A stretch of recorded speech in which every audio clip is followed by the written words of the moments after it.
Hi friends, ഞാൻ ഈ വീഡിയോയിൽ സംസാരിക്കാൻ പോകുന്ന ഡയബറ്റിസ് കോംപ്ലിക്കേഷൻ, അതായത് ഹൈപ്പോഗ്ലൈസീമിയ, അതായത് ഷുഗർ താഴുന്നതിനെ പറ്റിയാണ്. ഞാൻ doctor Thomas Joseph, consultant physician and diabetologist, car medical centre Pala. നമുക്കറിയാം, പലപ്പോഴും കാഷ്വാലിറ്റി അല്ലെങ്കിൽ എമർജൻസിയിൽ അഡ്മിഷനായിട്ട് വരുമ്പോൾ ഷുഗർ രോഗികളെ പ്രധാന കാരണമായിട്ട് കാണുന്ന ഷുഗർ താഴ്ന്നു വരുന്നതാണ്. അപ്പോൾ ഹൈപ്പോഗ്ലൈസീമിയ എന്ന് പറയും. അപ്പോൾ ഷുഗർ താഴ്ന്ന് നമുക്ക് പല ലെവലിലുണ്ട്.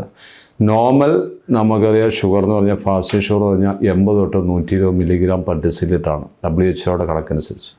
കഴിച്ചു കഴിഞ്ഞ് 2 മണിക്കൂർ കഴിഞ്ഞാണെങ്കിൽ നമുക്കതൊരു 160 to 180 മില്ലിഗ്രാം പെർ ഡെസിലിറ്ററാണ്. അപ്പം ഹൈപ്പോഗ്ലൈസീമിയ എന്ന് പറയുന്നത് നമുക്കറിയാം 80 വരെ, ഇപ്പം WHO കണക്കനുസരിച്ച് ഫാസ്റ്റിംഗ് ബ്ലഡ് ഷുഗർ 80 തൊട്ട് 120 വരെയാണ്. അപ്പോൾ 80 താഴെ പോവുകയാണെങ്കിൽ ഹൈപ്പോഗ്ലൈസീമിയ, അതായത് ഷുഗർ കുറവ് എന്ന് പറയാം. അത് 60 to 80 എന്ന് പറഞ്ഞാൽ മൈൽഡ് ഹൈപ്പോഗ്ലൈസീമിയ എന്ന് പറയും. അത് 40 to 60 ആകുമ്പോൾ മോഡറേറ്റ് ഹൈപ്പോഗ്ലൈസീമിയ. അപ്പോൾ less than 40 milligram per decilitre താഴെ ഷുഗറായിട്ട് വരികയാണെങ്കിൽ സിവിയർ ഹൈപ്പോഗ്ലൈസീമിയ. അപ്പം പേഷ്യൻ്റ് നമുക്കൊരു കോമ സ്റ്റേറ്റിലേക്ക് പോകും. അതായത് പേഷ്യൻ്റ് ബോധമൊന്നും കാണുകയില്ല. അപ്പോൾ പേഷ്യൻ്റ് നമ്മൾ ഹൈപ്പോഗ്ലൈസീമിയയുടെ അവയർനെസ്, അതായത് ആദ്യം നമ്മൾ തുടക്കത്തിൽ നമ്മൾ അറിയുന്ന പേഷ്യൻ്റ് നെഞ്ചിടിപ്പ് വരും, പേഷ്യൻ്റ് തലവേദന എടുക്കാൻ തുടങ്ങും, സ്വെറ്റിങ് കാണും. ഇതൊക്കെയാണ് ഇനിഷ്യൽ നമ്മളിത് ഷുഗർ താഴുമ്പം വരുന്ന കാര്യങ്ങൾ. ഇപ്പം പലപ്പോഴും ഷുഗർ രോഗികൾക്ക് ചിലപ്പോൾ ഹൈപ്പോഗ്ലൈസീമിയ അറിയണോ, അതായത് ഷുഗർ താഴ്ന്ന് അറിയണമെന്നില്ല.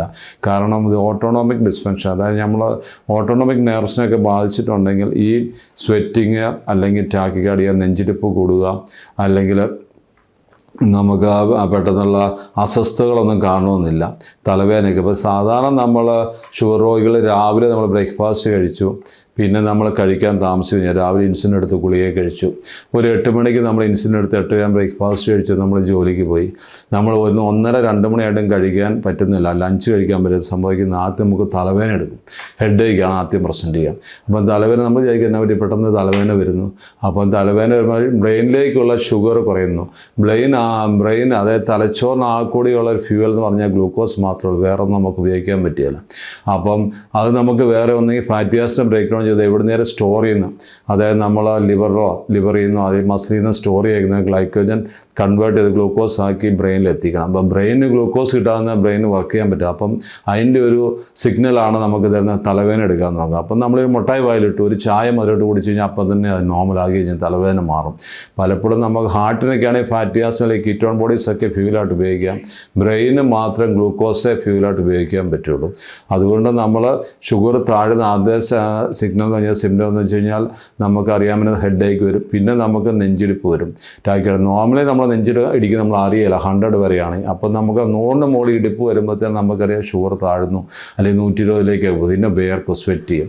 പക്ഷേ പലർക്കും സ്വെറ്റിങ് കാണാറില്ല. ഈ നമ്മൾ വർഷങ്ങളെ ഷുഗർ ഉള്ളവരാകുമ്പം അവർക്ക് ഓട്ടോണോമിക്, അവരുടെ ഞരമ്പുകളൊക്കെ ഹാർട്ടിലേക്കുള്ള അല്ലെങ്കിൽ സ്കിന്നിന് പുറമുള്ള ഞരമ്പിനെയൊക്കെ ബാധിച്ചിട്ടുള്ളതുകൊണ്ട് അവർക്ക് സ്വെറ്റ് ചെയ്യണമെന്നില്ല.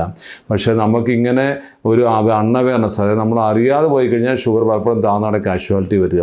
പ്രത്യേകിച്ച് രാത്രി ഷുഗർ താഴ്ന്ന നമ്മൾ വൈകുന്നേരങ്ങളിൽ നമ്മൾ ഇൻസുലിൻ്റെ അളവ് എടുക്കുന്നു, ഭക്ഷണം കഴിക്കുന്നില്ല, ഗുളിക ഓവർഡോസ് ആയിട്ട് കഴിക്കുന്നു. അപ്പം വൈകുന്നേരത്തെ ഗുളികയുടെ ഇൻസുലിൻ്റെ അളവനുസരിച്ചായിരിക്കും നമുക്ക് രാത്രി ഷുഗർ താഴുക.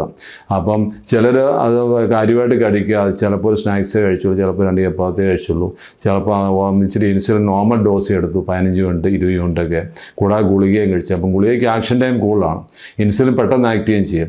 ഇൻസുലിൻ ആക്ട് ചെയ്ത് രാത്രി 1 മണി 2 മണി ആകുമ്പോഴത്തേനും അതിൻ്റെ പീക്ക് ആക്ഷനാണ്. അപ്പോൾ ഷുഗർ താന്നു, ഉറക്കമായതുകൊണ്ട് അറിഞ്ഞില്ല, രാവിലെ നോക്കുമ്പോൾ വേർത്ത് കുളിച്ച് തണുത്തിരിക്കുന്നു, ആൾക്ക് റെസ്പോൺസ് ഇല്ല. അപ്പം ആളെ പൊക്കിക്കൊണ്ട് വരുന്നു, അല്ലെങ്കിൽ പഞ്ചസാരവളം കലക്കി കൊടുത്ത് കഴിയുമ്പോൾ ഷുഗർ നോർമലാകുന്നു. അങ്ങനെയാണ് ഹൈപ്പോഗ്ലൈസീമിയ ആയിട്ട് എമർജൻസി പ്രസൻറ്റ് ചെയ്യുക. അപ്പോൾ നമ്മൾ ചെയ്യേണ്ടത് വൈകിട്ടത്തെ ഈവനിങ് ഡോസ് കുറയ്ക്കുന്നു, നമ്മൾ ഇൻസുലിൻ ഡോസ് കുറയ്ക്കുന്നു, ഗുളികൾ. അപ്പം വൈകുന്നേരം നമ്മൾ ഫുഡ് കഴിക്കുന്നില്ലെങ്കിൽ ഇൻസുലിൻ സ്കിപ്പ് ചെയ്യുന്നു, മരുന്ന് സ്കിപ്പ് ചെയ്യുന്നു. അങ്ങനെയാകുമ്പോൾ നമ്മൾ ഷുഗർ താഴുന്നില്ല. അതതിനൊരു മാർഗ്ഗമുള്ളൂ. പലപ്പോഴും നമ്മൾ ഒരു പനി വന്നു, എന്തെങ്കിലും ഇൻഫെക്ഷൻ വന്നു, കഫക്കെട്ടൊക്കെ വന്നു, അല്ലെങ്കിൽ ന്യൂമോണിയൊക്കെ വന്നു, അല്ലെങ്കിൽ ഹോസ്പിറ്റൽ അഡ്മിറ്റ് ആക്കി നമ്മൾ ഭക്ഷണം കാര്യമായിട്ട് കഴിക്കില്ല. അപ്പോൾ ഹോസ്പിറ്റലിൽ നമ്മൾ ഇൻസുലിൻ സ്കിപ്പ് ചെയ്യും, മരുന്ന് കുറയ്ക്കും. വീടുകളിൽ പലപ്പോഴും ഇത് നടക്കുന്നില്ല. അപ്പോൾ നോർമൽ രീതിയിൽ ഒരു മരുന്ന് കഴിക്കും, ഷുഗർ താഴാൻ ചാൻസ്. പ്രത്യേകിച്ച് പ്രായമുള്ളവർ, അപ്പോൾ അവർക്ക് കെയർ കുറയുന്നു, ശ്രദ്ധ കുറയുന്നു, അവർ കഴിച്ചൊന്നും അന്വേഷിക്കുന്നില്ല, നോർമൽ ഗുളികൾ പിറക്കി തിന്നുകയും ചെയ്യും. ചിലപ്പം ഗുളിക മാറി വരെ കഴിക്കാറുണ്ട്. അപ്പോൾ രാവിലത്തെ വൈകിട്ടത്തേക്ക് എടുത്ത് കഴിക്കുക, അങ്ങനെ നമുക്ക് ഷുഗർ താഴ്ന്നു വരാറുണ്ട്. അപ്പോൾ ഹൈപ്പോഗ്ലൈസീമിയ പ്രധാന ഒരു കാരണമാണ്. അപ്പോൾ ഞങ്ങളെപ്പോഴും രോഗികൾക്ക് മരുന്ന് കൊടുക്കുമ്പോൾ ശ്രദ്ധിക്കുന്ന പ്രധാന കാര്യം ഈ ഹൈപ്പോഗ്ലൈസീമിയ ഒഴിവാക്കുക. ഷുഗർ കൂടി നിന്ന് കഴിഞ്ഞാലും ഒരിക്കലും ഷുഗർ താഴാൻ പാടില്ല. കാരണം ഷുഗർ താഴ്ന്നു കഴിഞ്ഞാൽ നമുക്കറിയാം ബോധം കെട്ടുപോകും. ഫിറ്റ്സ് വരെ വരുന്നവരുണ്ട്. അത് കുറേ നാൾ ഇങ്ങനെ മയം കിടക്കുന്നവരുണ്ട്. ന്യൂറോഗ്ലൈക്കോപ്പീനിയ എന്നൊക്കെ പറഞ്ഞ കണ്ടീഷൻസ് ഉണ്ട്. അപ്പോൾ ഇതെല്ലാം ഒഴിവാക്കണമെങ്കിൽ ആഡിക്കേറ്റ് ഡോസ് ഡോക്ടറെ കണ്ട് മരുന്ന് കഴിക്കണം. ഇടയ്ക്ക് നമ്മൾ ഷുഗർ നോക്കണം. വീട്ടിൽ തന്നെ home glucose monitoring, HbA1c control ആയിരിക്കണം.